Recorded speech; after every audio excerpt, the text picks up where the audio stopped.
Prom G, I think that's named. The Prom G has the top short manga you need to read. So these are short manga you need to read. Maybe they're one shots for all I know, but maybe they're short because they're just written short. So let's see where this goes. So let's play this.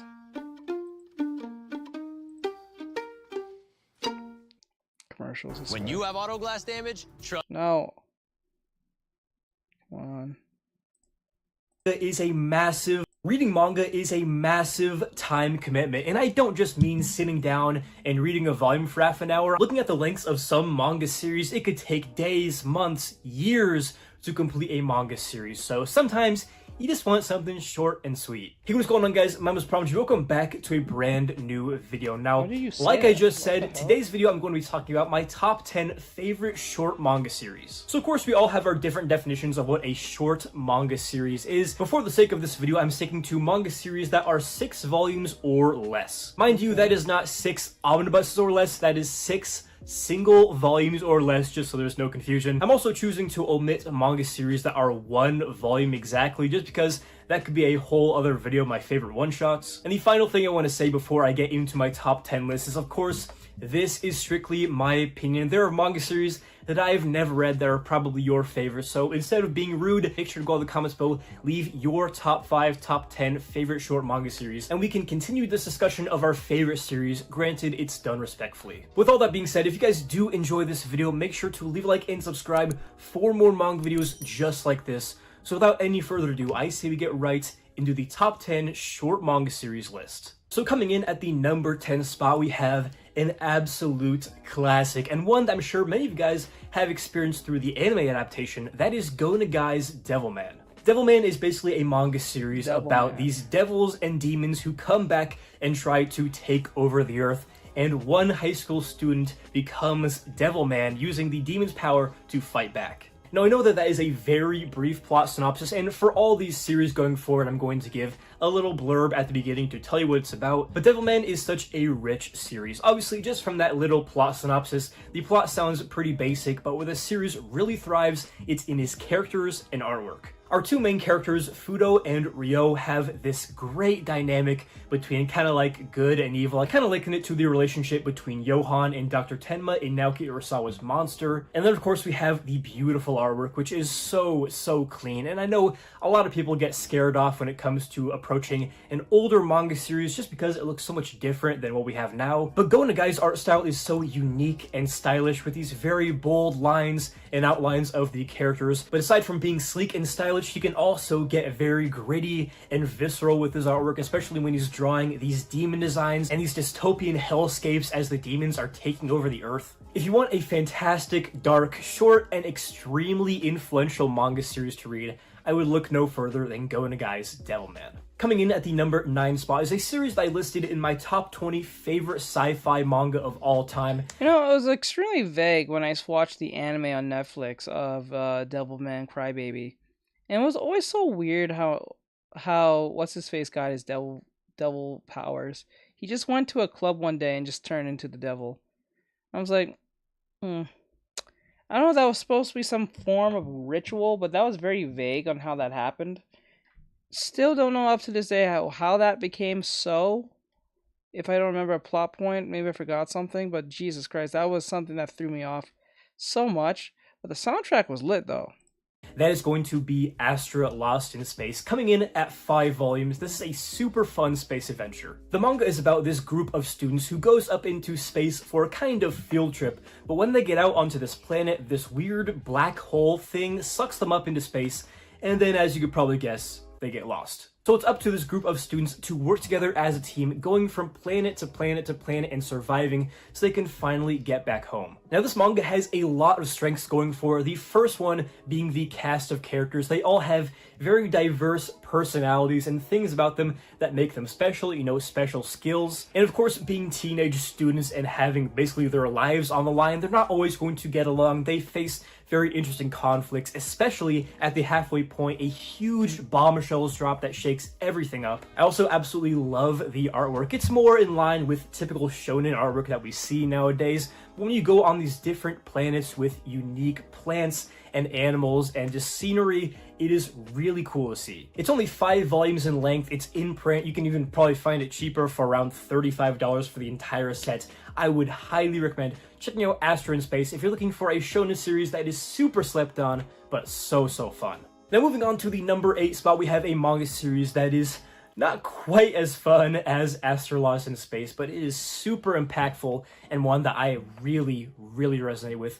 That is Inyo Asano's Solanin. Now, at the stage I'm in my life right now, I am a recent graduate who doesn't have a job or a professional career locked down right now, so a lot of stuff is up in the air for me. And when I can find a manga series that captures a lot of these emotions and situations perfectly, I'll really gravitate towards it, and that's exactly what Solanin is. The manga follows this adult woman who doesn't really have a whole lot going for her in her life, doesn't have a steady job, and really doesn't know what she wants to do with the rest of her life. However, the one thing that is constant in her life is her close-knit group of friends and music. And that is my favorite thing about this manga, is how it depicts the joy of making music. It is done spectacularly, and I think that there is a movie adaptation to this, which I have not watched, but I've heard it's great. But even just as I was reading this manga, just looking at the artwork, looking at these characters make music, play in their band, it just comes through so fluently that really resonates with me as someone who makes music and loves the medium. And there are some more emotional and sad moments, as you could probably expect from an Inyo Asano manga, so go in knowing that. But besides all that, this manga is just a joy to read. I really have to go revisit it again because it is super meaningful to me personally. I know a lot of other people feel the exact same way. So at the number 7 spot, I'm sure all of you guys knew this one was coming eventually. That is a classic of science fiction that has defined the genre and the manga medium at large. That is, of course, Otomo's Akira. And I won't spend too long on this one just because we all know Akira. It's a cultural phenomenon. It is one of the greatest sci-fi manga of all time, unlike the movie. But when it comes to sci-fi, this manga has it all. First and foremost, it has a fantastic dystopian, post-apocalyptic atmosphere, and the artwork in these buildings, just the landscapes are beautiful. Obviously, we have some of the most iconic manga characters of all time, that being Kaneda and Tetsuo. Tetsuo being one of my favorite characters of all time. But the big reason I will always recommend the Akira manga over the movie is that it gives you the entire story. I mean, a big drawback of the Akira movie, and one reason I don't really think the plot is executed that well, is because it basically only gives you half and just cuts off. Whereas in the manga, the world is so much more fleshed out. I mean, they go to this city where these gangs rule the streets. It is just so cool. I cannot think of a more cool sci-fi environment, to be honest. So whether you've already seen the Akira movie or not, I would highly recommend, if you've not read Akira, you need to read it. It is one of the classics for a great reason, one of the best sci-fi manga of all time. So sticking with sci-fi, coming in at the number 6 spot, we have a sci-fi manga from one of my favorite manga of all time. That is, of course, Makoto Yukimura's Planetes. Now, on the surface level, Planetes is a manga series about this group of workers on this junker ship out in space as they go around collecting trash and debris they find floating out in space. But what I love so much about Planetes is the characters and the very difficult themes that the manga tackles. Now, when it comes to characters, the best compliment I can give is that your characters feel like real human beings, like they have real emotions that you as the reader can personally relate to, and Planetes has those in spades. I mean, just looking at our main cast of characters, you have one who suffers from mental health issues, you have another who is a single mother, as well as a man who lost his wife in a tragic accident and is dealing with that loss. And throughout the 5 volumes of this series, you get to see a lot of other more short stories that are related to the main characters, where you have these other characters who experience things like racism and abuse. And don't get me wrong, it's not all so grim and depressing. You also have themes like love and friendship that are very uplifting and just joyous to read about. But it's a good balance of things that a lot of manga are really afraid to tackle and just things that make you feel good. And again, this is another manga series that is super accessible. You can find it in print in the 2 Dark Horse omnibuses. That's what I have, or you can find them in the out-of-print singles, which I think are personally pretty butt ugly. But regardless of how you choose to read this series, it is an easy recommendation for me. At one point, it's my top 10 manga of all time, and it has stuck around one of my favorite manga series in my entire collection. Alright, so we are officially halfway through the top 10 list. Hopefully this video hasn't gone on too long.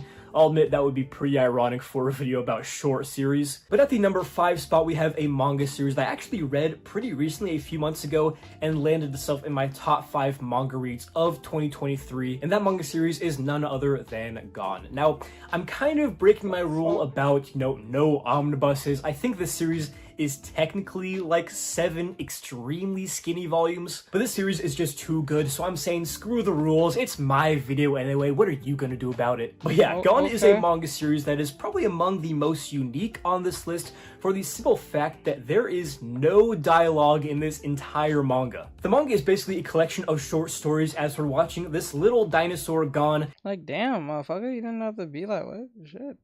You have to take it that long. Damn. As he's the last living dinosaur, basically just go about his business doing all sorts of different shenanigans, whether it be in the desert, in the forest, climbing a snowy mountain. He is everywhere, just befriending all these different types of animals, forming bonds that go beyond species, and teaching us as the reader a plethora of valuable life lessons. There are stories in this manga that'll make you laugh, others that will make you cry, like seriously, some of these are very, very sad. And though this manga has no words, you will not want to breeze right through it because the artwork is some of the best manga artwork I have ever seen. It is so detailed, these varieties of animals and different landscapes. Probably my top 5 best drawn manga of all time. It is spectacular. You'll want to take it all in and just take your time experiencing these wonderful stories that are present in Gone. Also, if you haven't seen my full in-depth review of the Gone manga, definitely check it out by clicking this card up here in the corner. Now, coming in at the number 4 spot is the only manga on this list that I actually don't own physically, and that's because nobody owns it physically. To my knowledge, this manga has never gotten a physical release, and when I tell you what it is, you'll understand why. But the manga in question is Onani Master Kurosawa, or Masturbation Master Kurosawa. Now, I'll be the first to admit the plot synopsis of this manga is pretty weird. It's about this middle schooler who has a very devious pastime that he partakes in the bathroom stalls, you could probably guess. He's basically an incel, he doesn't have any friends, and he despises the girls, especially the popular girls, so he thinks about them when he's doing his special little hobby, but eventually he gets caught in the act by a lesser popular girl, in fact, kind of a social outcast, and she blackmails him into taking his hobby a whole lot further and kind of terrorizing the girls in their class. Now, I know a lot of you guys are probably thinking, Promji, why is this weird-ass manga, this freaky-ass manga, so high up on your list? And that is because beyond just the kind of silly and ridiculous plot, there is some really good lessons in the series. The obvious being one of personal growth. Now, Kurosawa is not a good kid. He doesn't like other people. Deep down, he probably doesn't even like himself. But as the series goes on, he learns lessons and builds relationships that ultimately make him a better person. There's also a relationship aspect regarding one of the relationships Kurosawa has. I won't get into spoilers, but me personally, as I was reading this manga, I was kind of going through something in a relationship, and reading this series really helped me put things into perspective and again, grow as a person. And as I'm putting up panels of this series, you're probably thinking, man, this artwork sucks. And while it's definitely not as polished as, a professional manga series that gets published and put out serialized, I think the art style of this manga has a lot of charm and kind of adds a personal aspect that helps you relate to the series more, so just want to put that out there. But while you probably won't relate with the plot synopsis of this manga, at least I'd hope not, I'm sure a lot of you guys can deeply relate to this manga as far as its themes and messages go, and that is exactly why Masturbation Master Kurosawa earns the number 4 spot on my top 10 short manga series list. Alright, so we're finally cracking into the top 3 manga on this list, and at the number 3 spot we have one of my all-time favorites, that is Ping Pong by Taiyo Matsumoto. Now, in the eyes of the grand population at large, ping pong may seem like kind of a lame sport, and one that wouldn't be very exciting, but Taiyo Matsumoto take this sport, which I personally play and really enjoy, and makes it so exciting and fun to watch. It's no secret that as far as more mainstream manga authors go, Taiyo Matsumoto has one of the most distinct art styles out there, and it comes in full force in ping pong, just the way that the actual matches are drawn, as well as just character designs and the environment and setting that the characters reside in. I mean, as far as plot goes, it basically follows these 2 kids who are really good at ping pong and face all sorts of different kind of competition. But beneath the surface, there are some really good themes about competitive spirit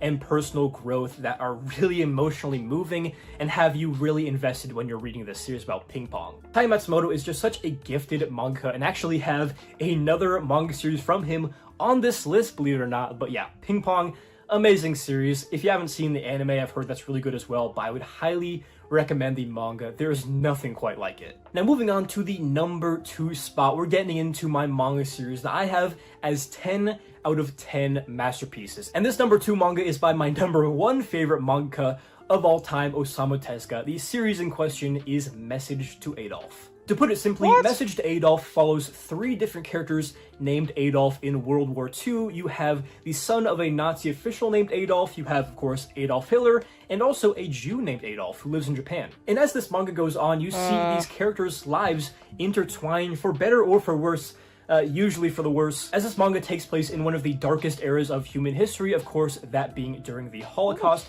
in World War II. So with that being said, this is not a cheerful manga. Some of Osamu Tezuka's manga can be very playful and cheerful. This one is not. However, the difficult topics of the era are handled in a very interesting way. I mean, you see these gruesome things going on page, people being executed, you know, this mass genocide, but Tezuka draws these things in a way I think is very accessible to audiences at large. You still understand the severity and the grim nature of the things that are happening in this series, but it's drawn in a way that is not overly gruesome, overly graphic, but still gets the point across. This series is a 10 out of 10 masterpiece manga for me, not only because of the way the story and the dark elements are handled, but just because it is so engaging. A lot of Tezuka series are a little bit more slow burns. This one I could not put down. But yeah, enough cannot be said about Osamu Tezuka's influence and quality of his series. In my personal opinion, Message to Adolf is his best series that he has to offer, so definitely check it out if you have not already. Ladies and gentlemen, we have finally reached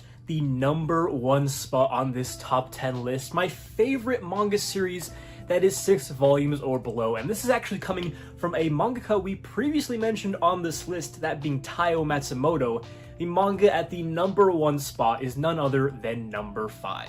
Now, just to put it simply, number 5 is a bizarre manga series, and I'll give you a little plot synopsis, try to stay with me. Basically, some unknown event caused catastrophic damage to the Earth, so this guy in a bunny costume named Papa genetically engineers a group of bio-soldiers who make up the Rainbow Defense Force, which is basically a propaganda tool for the government, and each one of the members has these weird psychic powers where they can feel each other's emotions. Some members even have powers beyond that, but for the sake of this video, I'll just keep it simple. One day, one of the members of the Rainbow Defense Force, named Number 5, goes rogue. He kills another one of the members and flees with this strange girl, so the government sends the other members of the Rainbow Defense Force to go kill Number 5. Now, there are certain manga series on this list that I can say, you know, everybody should go out and read. Akira is one of those. I think Gone is one that anybody can enjoy. Number 5 is a little bit out there, therefore I think some people may not quite vibe with it, but if you are looking for a manga series that is super surreal and out there yet has a very gripping plot and amazing artwork, look no further than number 5. This is one of my favorite series of all time, period. Just starting off with that surreal aspect, like I said, this is a Taiyo Matsumoto manga, and one of his best qualities is creating these environments and worlds that are very out there and feel like dreams. And you have these weird looking characters with mind powers, but you also have these hybrids of animals that are basically in every page. I mean, it is just so out there and unique. I love it. But besides all of these surreal, hippie bullshit, at the very base level, the story is compelling. A guy kills one of his teammates, the teammates get sent after him. There is so much action, amazingly drawn. I mean, it is so fluid, it's visceral, it's violent, which is something that I really did not expect when I read this manga. But by far, the best thing about this manga is how it conveys